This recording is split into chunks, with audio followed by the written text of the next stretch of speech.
Jerry, George. Hello, Newman.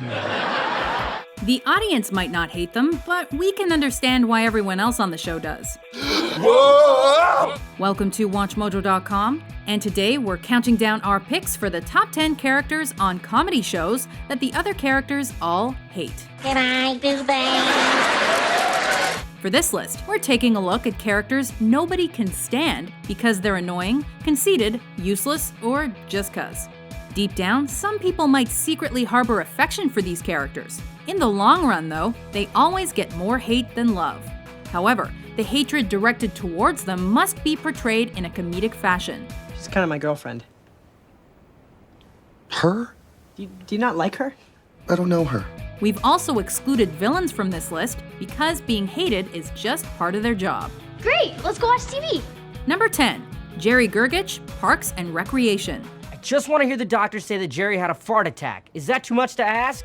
Although he's a klutz and farts on occasion, Oh, so much stuff is happening right now. Jerry's kind heart and dedicated work ethic should more than compensate for his minor shortcomings, right? Torturing Jerry was my favorite thing in the world. Apparently not, as even his most caring co-workers at the Parks Department will go out of their way to ridicule Jerry.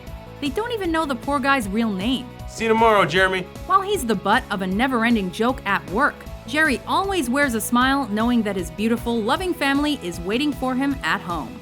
Why don't you start your day the Gergich way with eggs, bacon, and Toast. Being well endowed probably boosts his self-esteem too. That man has the largest penis I have ever seen. I actually don't even know if he has mumps. Forgot to look. I was distracted by the largest penis I have ever seen. Number 9, Newman, Seinfeld. Perhaps there's more to Newman than meets the eye. No, there's less. It's possible. No, it isn't. I've looked into his eyes. He's pure evil. Lex Luthor to Jerry's Superman, Newman is a nemesis unparalleled in sitcom TV. A slimeball in both personality and physical appearance, it's never made clear what started this feud. Hello, Jerry. Hello, Newman. You know, old friend, sometimes I ponder this silly gulf between us, and I say, why? Are we really so different? But the US postal worker gleefully goes out of his way to inconvenience his neighbor's life. Jerry naturally despises the chubby little rat who's constantly out to get him. George and Elaine aren't huge fans either. Actually, the only one who tolerates Newman is Kramer, as they share a mutual love for crazy get-rich-quick schemes. Newman and I are going partners, selling used records. But other than that, it's hard to believe anybody could possibly like Newman. Mark my words, Seinfeld. Your day of reckoning is coming, when an evil wind will blow through your little play world and wipe that smug smile off your face. And I'll be there in all my glory, watching as it all comes crumbling down. Number 8, Gob Bluth, Arrested Development. I love all my children equally. I don't care for Joe. The Bluths are essentially one big family of black sheep. But among the disreputable herd, none is a bigger screw-up than Gob. This failed magician might think that everyone else is against him, but in reality, he's his own worst enemy. You're fired. No, you're all fired. Each and every one of you. Merry Christmas.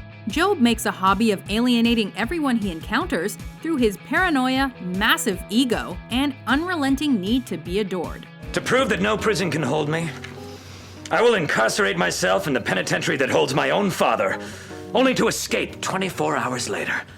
No shackles can hold these hands.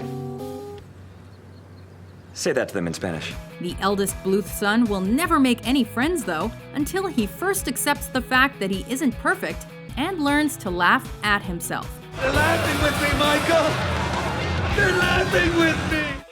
Number 7, Arnold Rimmer, Red Dwarf. Necrobics, hologrammatic exercises for the dead.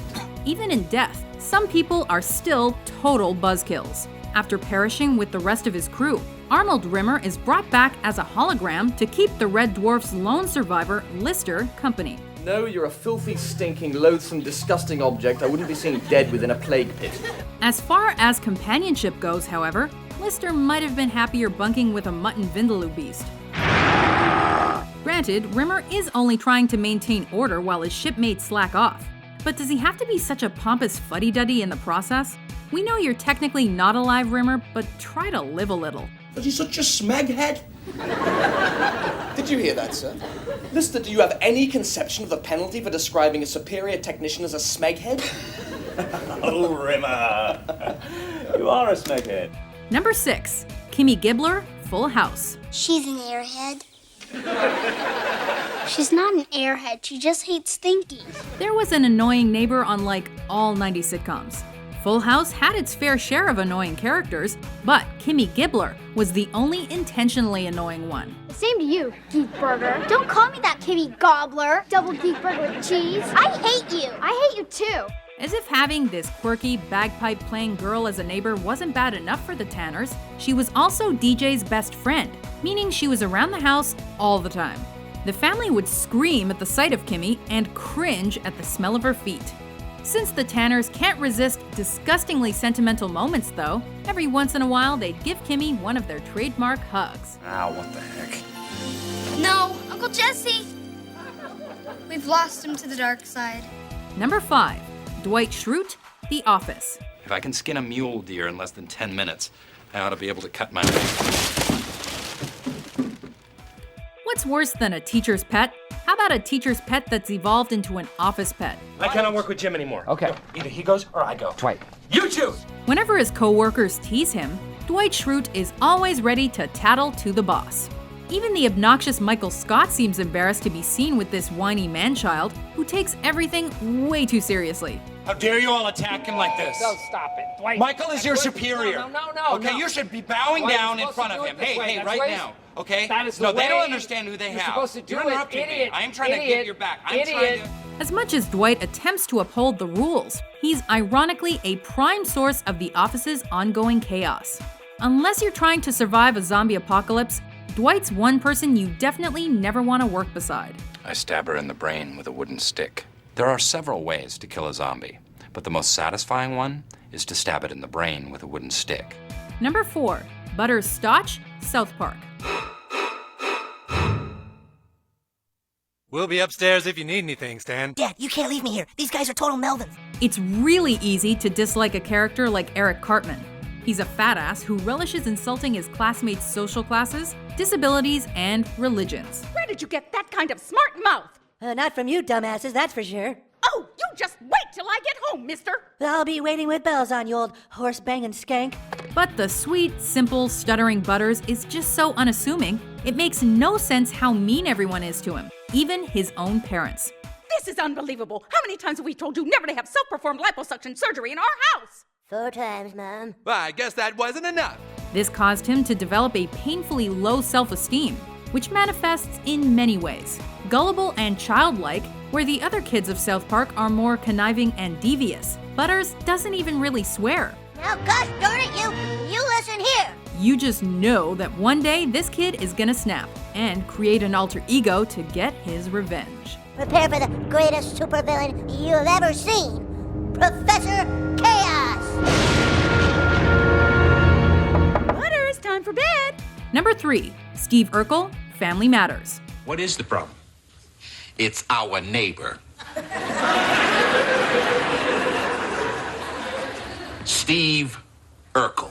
Carl Winslow made the biggest mistake of his life when he set his daughter up on a date with this four-eyed dweeb. Urkel interpreted this gesture as an invitation to drop by the Winslow household whenever he wanted, and to inadvertently destroy it with his inventions. To make matters worse, he followed up every destructive action with his unforgettable catchphrase. Goodbye, Boo Bang.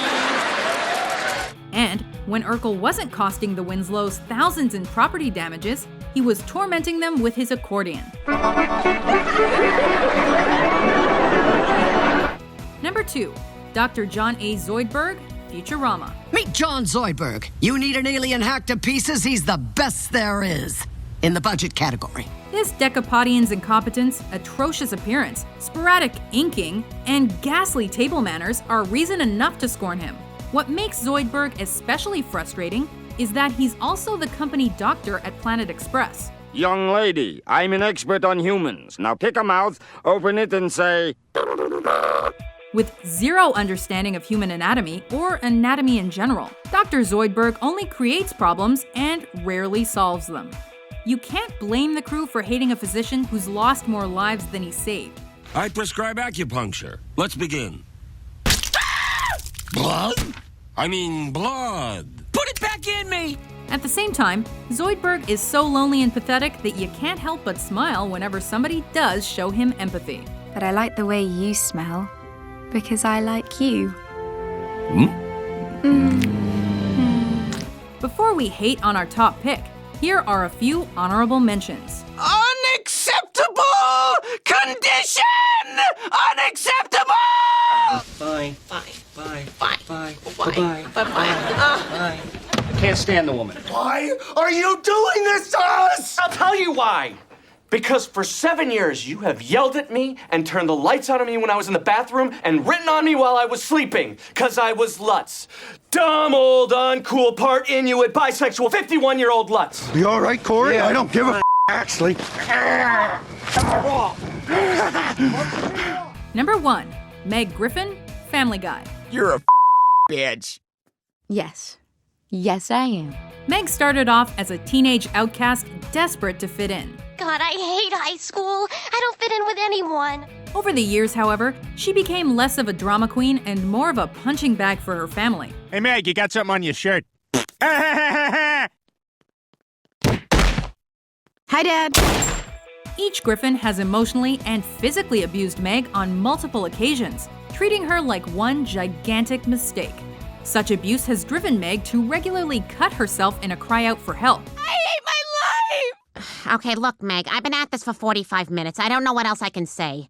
Here's a Sylvia Plath book and a bottle of Ambien. If this were any other character in any other show, we might feel sorry for her. But let's be honest, a part of us all wants to fart in Meg's stupid face. Dad! Get away from me! Dad! Peter's farts are coming to get you! Peter's farts are coming to get you! Here comes Peter's farts! Coming to get you! Oh, in the kitchen, Meg! Do you agree with our list? What other TV characters deservedly get no love? Why did you do that? I know I deserved it, but why? For more entertaining top 10s published every day, be sure to subscribe to WatchMojo.com.